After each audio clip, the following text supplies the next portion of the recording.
Hello everyone, आज हम पढ़ने जा रहे हैं chapter number 12 of MRI made easy. इसका मैंने पार्ट 1 बनाया है। उसमें हमने स्पाइन इमेजिंग अच्छे से पढ़ी थी। आज हम रिकैप करेंगे थोड़ा बहुत स्पाइन इमेजिंग भी, और आगे के सारा चैप्टर भी कंप्लीट करेंगे। ठीक है, इस चैप्टर के बाद हम एमआर एंजियोग्राफी स्टार्ट करने जा रहे हैं। ठीक है, तो आप इस वीडियो को ज़्यादा से ज़्यादा शेयर कीजिएगा और इस चैनल को भी सब्सक्राइब करके रखिएगा। मैं पूरी कोशिश करूँगी कि ये सारे चैप्टर्स मैं कवर करूँ एमआरआई मेड इजी के। इससे आप कॉम्पिटिटिव एग्ज़ाम्स के लिए भी प्रिपेयर हो जाओगे, प्लस आपके BSc exam semester wise exams जो है आते हैं उसके लिए भी प्रिपेयर होगे। तो यहाँ पे स्टार्टिंग में यही लिखा है कि इस चैप्टर के बारे में आपको कॉन्सेप्ट मिल जाएगा कि कहाँ पे हम कौन सा चॉइस ऑफ सीक्वेंस यूज़ करेंगे।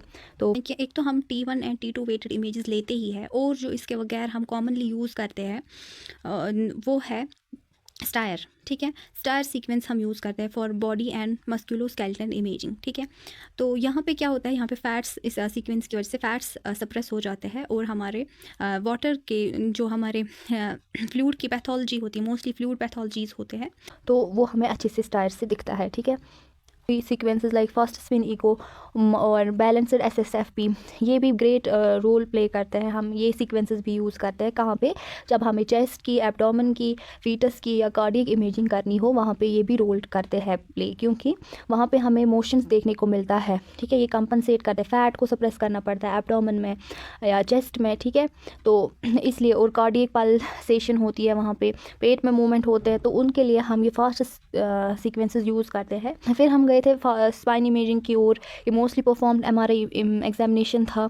ठीक है, फिर हमने देखा कि अडल्ट वर्टिब्रा जो है पेशेंट का, उसमें हम लोग जब T1 वेटेड इमेज लेते हैं तो यूजुअली ब्राइट अपीयर होती है, क्योंकि उसमें फैटी मैरो जो है वहाँ पे ज़्यादा होता है, और T2 वेटेड इमेज में वो हाइपो इंटेंस, थोड़ा बहुत डार्क दिखती है। फिर वर्टिब्रा की बात करें, उसकी एनाटमी की बात करें, हमने देखा था इसके अंदर होता था एनुलस फाइब्रोसिस और न्यूक्लियस पल्पोसा।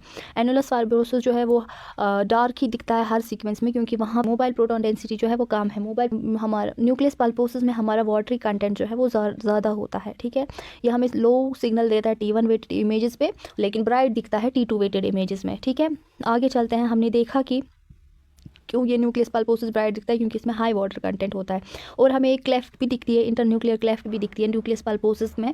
किन में दिखती है ये इंटरन्यूक्लियर क्लेफ्ट? ये हमें अडल्ट में दिखती है, जो कि अब वो एज होते हैं 30 के। ठीक है, 30 ईयर्स के बाद हमें देखने को मिलती है कभी कभार। उसके बाद लिगामेंट्स जो है वो डार्क ही दिखता है हर सीक्वेंस पे। स्पाइनल कॉर्ड जो है वो डार्क दिखता है। Then CSF on T1 weighted image, and lower in signal intensity होती है उसकी CSF से कहाँ पे, T2 weighted image. T2 weighted image में हमें ज़्यादा ब्राइट जो है CSF दिखेगा, उसके बाद स्पाइनल कॉर्ड। ठीक है, और इसी सिमिलरली T1 वेटेड इमेजेस में ज़्यादा ब्राइट हमें दिखेगा spinal cord. Apart from T1 weighted and T2 weighted image, STIR हम स्टायर सीक्वेंस भी फॉलो करते थे यहाँ पे। ठीक है, और वो हमें क्या दिखाता था, हमें वर्टेब्रल फोकल लीजन दिखाता था, ट्रॉमा, बोन मैरो एबनॉर्मलिटीज़, ये सब पे हमें स्टायर सीक्वेंस दिखाता है। T2 सैजिटल इमेज हम लेते हैं पूरे स्पाइन का। ठीक है, फॉर काउंटिंग वर्टिब्रा वगैरह। ठीक है, in a patient with lower back pain, अगर उसका लंबोसैक्रल स्पाइन नॉर्मल दिखा रहा है तो हम सार्को ईलियक जॉइंट स्क्रीनिंग भी करते हैं, ताकि दिखे कि कहीं दर्द इसी की वजह से तो नहीं हो रहा। सिंगल शॉट फास्ट स्पिन इकोमाइलोग्राम इन लंबर स्पाइन हमें ग्रॉस आइडिया देता है थीकल सैक के बारे में विद इन फ्यू सेकेंड्स। ठीक है, ऑपरेटिव स्पाइन हम गैडोलिनियम इंजेक्शन कंट्रास्ट भी दे देते हैं, ये हमने अच्छे से डिस्कस किया है प्रीवियस वीडियो में। अब हम चलते हैं टूवर्ड्स मैरो इमेजिंग। ठीक है, मैरो इमेजिंग की बात करें तो MRI is the most sensitive method for marrow imaging. तो ये मोस्ट सेंसिटिव मेथड है, यहाँ पे भी आपको याद रखना है। यहाँ पे हमें एक तो होता है येलो मैरो और रेड मैरो। येलो मैरो जो है वो ब्राइट दिखता है T1 वेटेड इमेजेस में, क्योंकि इसमें फैट कंटेंट ज़्यादा होता है, और मॉडरेट से isointense on T2 weighted image.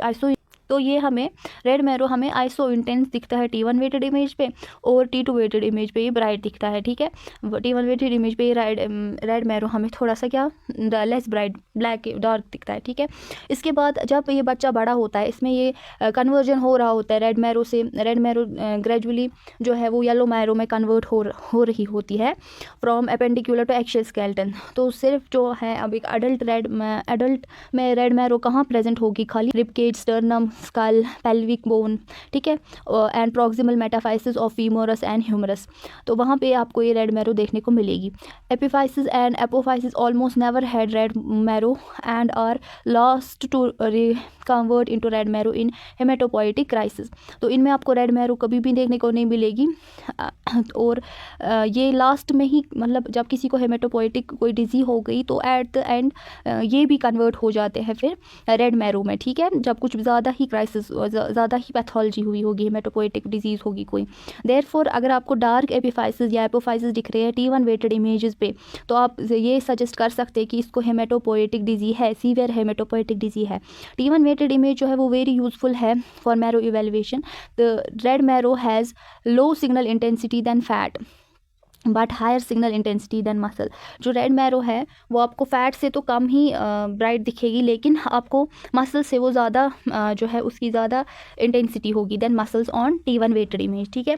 इसके बाद a marrow darker than a muscle. अगर आपको एक मैरो दिख रही है जो मसल से भी ज़्यादा डार्क है और intervertebral disc on T1 weighted image, वो हमेशा आपको एबनॉर्मल ही मिलेगी, ठीक है, वो एबनॉर्मलिटी का साइन है। मैलिग्नेंट लीजन और ईदर आइसो इंटेंस और dark then red marrows on T1 weighted image. T1 weighted images में मैलिग्नेंट लीजन्स जो है वो आपको क्या देखने को मिलेगी, या तो सेम सिग्नल के, ठीक है, या फिर डार्क देखने को मिलेगी than red marrow on T1 weighted image. चलिए, अभी तक हमने T1 वेटेड इमेजेस के बारे में बात की मैरो इमेजिंग में। अब हम देखते हैं T2 वेटेड और STIR image. STIR and T2 weighted image भी यूज़फुल है हमें मैरो पैथोलॉजी को इवेलुएट करने के लिए। मैरो एडिमा जो है वो बेस्ट दिखता है स्टायर इमेज पे, ठीक है। Marrow involvement by neoplasm infection trauma वो हम अर्लीस्ट पिक कर सकते हैं MRI की मदद से with stair sequence. It require 30% of bone destruction, means जब तक हमारा बोन 30% डिस्ट्रक्ट ना हुआ हो, खराबी ना हुई हो उस बोन में, तब उसके बाद हमें वो दिखेगा एक रेडियोग्राफ में कि हाँ बोन में कुछ प्रॉब्लम है, लेकिन हम उससे अर्ली स्टेट पे MRI पे देख सकते हैं, ठीक है, विदाउट मच बोन डिस्ट्रक्शन, ठीक है। A metastatic lesion is seen as hypo intense lesion against the background of bright fatty marrow on T1 weighted images. तो एक मेटास्टेटिक लीजन जो है वो आपको हाइपो इंटेंस डार्क दिखेगा, उसका बैकग्राउंड जो होगा पीछे से वो फैटी मैरो का वो ब्राइट होगा, ठीक है। वो आपको माइलोमा, लिम्फोमा, इन्फेक्टिव टिश्यू ये सब भी आपको डार्क ही दिखते हैं T1 वेटेड इमेजेस में, ठीक है। लास्ट में यही बोल रहे हैं कि ग्रेडियंट इको इमेजेस हमें यूज़ नहीं करनी चाहिए for evaluation of marrow imaging, क्योंकि यहाँ पे जो है यहाँ पे ग्रेडियंट सीक्वेंस में हम कोई 180 डिग्री पल्स नहीं देते थे, तो यहाँ पे ससेप्टिबिलिटी डिफरेंस हमें देखने को मिलेगी, ठीक। आप देखो यहाँ पे एक केस दिखाया है मैलिग्नेंसी का, इसमें ब्राइट डॉट्स है वर्टेब्रा में, या इस तरह से यहाँ पे इमेजेस देख लो। एक कोरोनल इमेज है नी जॉइंट की, एक जो है T1 वेटेड इमेज है और दूसरी ग्रेडियंट इको सीक्वेंस है, ठीक है। आप देखो image of in a teenage boy की है ये, तो patchy hypo intense marrow change आपको दिख रहे होंगे टीबिया एंड फेमोरा में, लेकिन सिर्फ T1 वेटेड इमेज में, लेकिन आपको ग्रेडियंट इमेज में कोई ऐसा चेंजेस नहीं देखने को मिल रही है। इमेज में भी देख लो यहाँ पे मैरो एडिमा दिखाया गया है। आपको ये इमेजेस देखनी चाहिए, क्योंकि कल को आप इसी से आपकी एनाटमी भी स्ट्रॉन्ग होगी और पैथोलॉजी भी आप तब पहचान पाओगे जब आपको नॉर्मल नहीं पता हो, ठीक है। तो इन इमेजेस को देख के डरना नहीं है, एक बार देख लेना इन्हें। यहाँ पे लिख के है T1 वेटेड इमेज ली गई है A वाली और T2 वेटेड इमेज जो है B वाली है, ठीक है। तो कोरोनल इमेजेस ली गई है पेल्विस की 2 साल के बच्चे की। एपिफाइसिस जो है eight top of the femur, देखिए हेड ऑफ द फीमर के पास ये ब्राइट दिख रहे हैं ऑन T1 वेटेड इमेज, यहाँ पे देखो, ठीक है, दिख रहे हैं ना, ब्राइट दिख रहे हैं। इसके बाद and dark on T2 weighted images, लेकिन T2 वेटेड इमेजेस पे हमें ये डार्क दिख रहे हैं, ठीक है। As they contain fatty marrow, ये इनमें यहाँ पे इस टाइम फैटी मैरो प्रेजेंट है, ठीक है, फैटी मैरो होता है। जो ये रेड मैरो है प्रेजेंट होता है कहाँ, फीमोरल मेटाफाइसिस में, ये भी जो है हमें आइसो इंटेंस दिख रहा है T1 वेटेड इमेजेस में और हाइपर इंटेंस दिख रहा है T2 वेटेड इमेजेस में। अब हमें चलना है मस्क्यूलोस्केलेटल नियोप्लाज्म की ओर।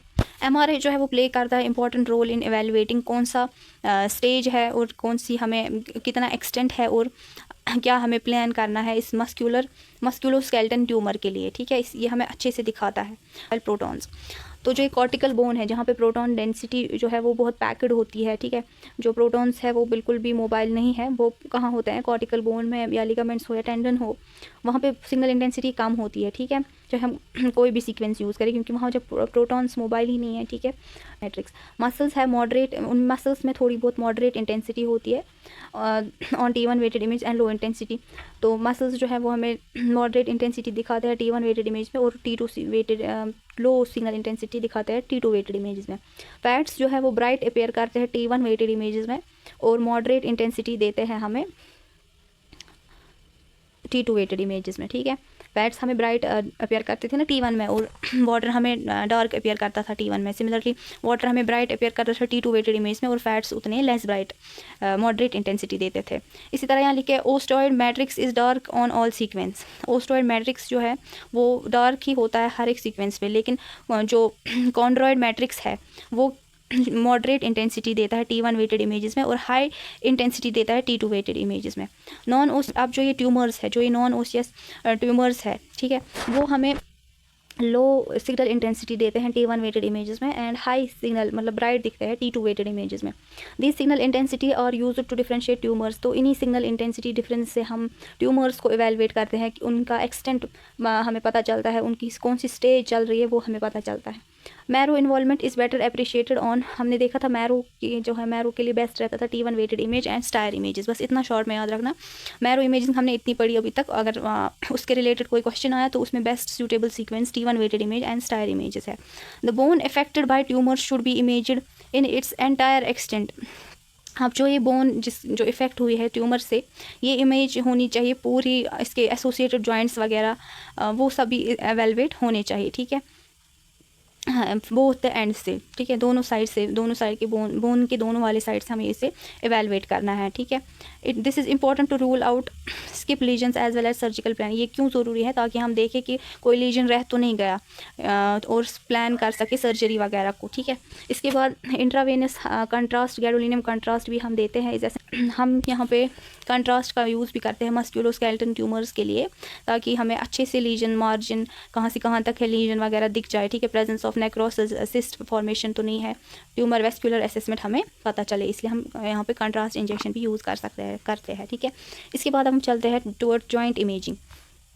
MRI जो है वो बेस्ट मॉडलिटी है for the evaluation of joint pathology, क्योंकि इसमें हमें लिगामेंट्स, कार्टिलेज, जॉइंट इफ्यूजन हमें बहुत अच्छे से दिखता है। इन्फेक्शन हो या नियोप्लाज्म हो या कोई ट्रॉमा हो या अर्थराइट्स हो, ये सब भी हमें MRI पे अच्छे से दिखते हैं।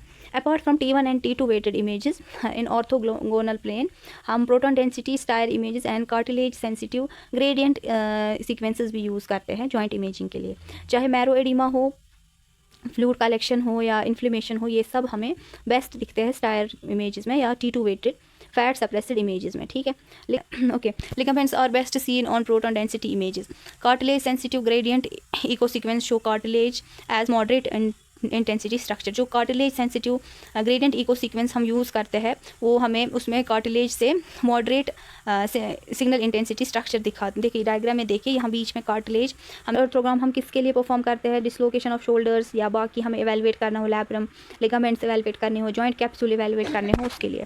इसके बाद अब हम देखते हैं एब्डोमिनल इमेजिंग, स्प्लीन। अगर हम T1 वेटेड इमेजेस की बात करें, हमें लिवर जो है वो ब्राइट दिखता है, देन स्प्लीन से वो ब्राइट ही दिखता है T1 वेटेड इमेजेस पे, और डार्क दिखता है स्प्लीन से किस पे? T2 वेटेड इमेजेस पे। जो आयरन और कॉपर एक्यूमुलेशन हुई होती है लिवर में, इसकी वजह से ये डार्क अपेयर होता है, स्पेशली ऑन T2 और T2 स्टार वेटेड इमेजेस, ठीक है। MRCP जो है is important in non invasive method, जिसकी वजह से हम बाइलरी ट्रैक्ट, पैनक्रियाज, इनको अच्छे से एवेलुएट कर पाते हैं, पैनक्रियाटिक ट्री। तो यहाँ पे हम कौन सा सीक्वेंस यूज़ करते हैं? Heavily T2 weighted sequence use करते हैं, क्योंकि T2 में हमें ब्राइट दिखता था वाटर, ठीक है, वाटरी कंटेंट हमें ब्राइट दिखता था। यहाँ पे भी हमें बाइल जूस ही है। Single shot fast spin echo and 3D fast spin echo are used in MRCP। तो single shot fast spin echo हम यहाँ पे MRCP में यूज़ करते हैं। These sequences also can also भी यूज टू एवेलुएट, ये सीक्वेंसेस हम यूज़ करते हैं बाकी फ्लूइड वाली जगहों पे भी, जहाँ पे फ्लूइड मूव कर रहा होगा या जहाँ स्टेबल फ्लूइड होगा, जैसे यूरिटर्स, वहाँ पे भी हम ये fast spin echo sequence use करते हैं, ठीक है। लाइक यूरिटर्स, जो हमारे बाउल के लिए हम सीक्वेंस यूज़ करते हैं, वहाँ पे हम लोग यूज़ करते हैं बैलेंस्ड SSFP या single shot fast spin echo, ठीक है। जो ये सीक्वेंसेस यूज़ कर रहे हैं हम यहाँ, ग्रेडियंट इको या SSFP सीक्वेंस जो हमने यूज़ किया, ये मोशन इंसेंसिटिव है, इनको मोशन से फ़र्क नहीं पड़ता है। तो मोशन होगा पेट का या चेस्ट का, उन पे असर पड़ता है, लेकिन यहाँ पे इन सीक्वेंसेस को इन मोशन की वजह से कोई फ़र्क नहीं पड़ता। ये मोशन इंसेंसिटिव होते हैं and can be acquired with a single breath, एक ही सांस में हम ये हमें गुड क्वालिटी इमेजेस देते हैं एब्डोमेन की for evaluation of gross anatomy of organs and vessels. T1 weighted 3D gradient sequences, VIBE थाइव लावा इमेजेस को भी हम प्री या post contrast imaging of abdominal organs हम लेते हैं, ठीक है। इनको भी हम यूज़ कर सकते हैं, इनको भी हम ले सकते हैं फॉर एब्डोमिनल ऑर्गन्स, ठीक है। T1 weighted 3D gradient sequence को भी हम यूज़ कर सकते हैं, ठीक है। Images of liver in arterial portal and equilibrium phases during intravenous injection of contrast can be acquired using these sequences, ठीक है। तो images of liver arterial phase में चाहे पोर्टल फेज में हम इन्हीं सीक्वेंसेस में हम लेते हैं। अब है हमारे पास pelvic imaging. The MRI is much superior to CT in evaluation of pelvic pathology both in male and female. It is the best modality to stage tumor of urinary bladder, prostate and uterus, prostate zonal anatomy, ठीक है। तो MRI यहाँ पे भी superior है, यहाँ पे भी बहुत बढ़िया रहता है हमारे पेल्विक इमेजिंग के लिए as compare to this CT। It is best modality है, हमें जहाँ पे दिखता है कौन मतलब ये बेस्ट मोडेलिटी है जिससे हम स्टेज कर सकते हैं कि ट्यूमर कौन सा है, ठीक है। कोई यूरिनरी ब्लैडर पैथोलॉजी तो नहीं है, प्रोस्टेट ट्यूमर मत है, यूट्रस ट्यूमर मत है उसके लिए, ठीक है। और प्रोस्टेट जोनल एनाटमी के लिए भी हमें ये बेस्ट रहता है। तो बेस्ट दिखती है हमें T2 वेटेड इमेजेस पे। Inner central zone is seen as low intensity signal, जो हमें अंदर का सेंट्रल जोन है, आप देख सकते हो, इमेज भी दिखाऊंगी मैं, वो हमें लो इंटेंसिटी सिग्नल देता है, वाइल जो पेरिफेरल जोन है वो हाइपर इंटेंस सिग्नल देता है। यहाँ पे देखो बाहर से दिखाया है इसने एरो से, अगर हमें बाहर से भी पेरिफेरल ब्राइट जोन से भी हमें पेरिफेरल जोन से भी हमें इंटेंसिटी कम मिल रही है, डार्क दिख रहा है वो पेरिफेरल जोन और ओल्ड पेशेंट में, तो इसका मतलब वहाँ पे कार्सिनोमा है, किसका, प्रोस्टेट का, ठीक है। इसके बाद T2 weighted image are useful in depicting the anatomy of urinary bladder wall. T2 weighted images हमें अच्छे से एनाटमी दिखाती है, देती है किसकी, यूरिनरी ब्लैडर की वॉल्स की, ठीक है। Bladder wall is seen as a low intensity signal smooth structure against the high intensity of urine on T2 weighted images। the high intensity क्योंकि T2 weighted images पे हमें जो है वाटर जो है वो वाटर जो है हमें ब्राइट दिखता है, ठीक है, हाई सिग्नल इंटेंसिटी देता है। तो ब्लैडर हमें वहाँ पे लो सिग्नल इंटेंसिटीज देता है, थोड़ा लेस ब्राइट सिग्नल, ठीक है, डार्क सिग्नल देता है। Visualisation of low intensity signal means यहाँ पे डार्क सिग्नल की बात हो रही है। Visualisation of low intensity signal between intensity signal line between tumour and perivesical fat is an important feature in tumour staging. Differentiating T3A, जिससे हम T3A and T3B stage हमें पता चलता है, ठीक है। पैलेरी इंट्राल्यूमिनल ग्रोथ जो है वो हमें अच्छे से दिखेगी, वो हाई सिग्नल इंटेंसिटी लीजन की तरफ दिखेगी हमें T1 वेटेड इमेजेस में, जबकि उसमें जो यूरिन होगा ब्लेडर में वो हमें लो सिग्नल, वो हमें डार्किश दिखेगा, ठीक है। यूट्रस के बारे में इसने मेंशन किया कि वहाँ हमें ट्राई लैमिनर जोनल आर्किटेक्चर मिलता है, ट्राई लैमिनर पैटर्न मिलता है, जैसे आप फिगर में भी देख सकते हो।